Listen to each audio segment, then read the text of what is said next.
છેલ્લા 15 વર્ષથી પુરાણી પરિવાર એમના ઘરે ગણેશજીની સ્થાપના કરે છે. ખૂબ જ હર્ષોલ્લાસથી ગણપતિ બાપાનું સ્વાગત કરવામાં આવે છે.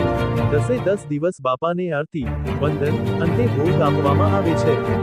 પછી બાપાને અશ્રુભીની અંતિમ વિદાય આપવામાં આવે છે, જેમાં એમના સગા વહાલા તેમજ મિત્રો અને સોસાયટીના સભ્યો હાજર રહે છે.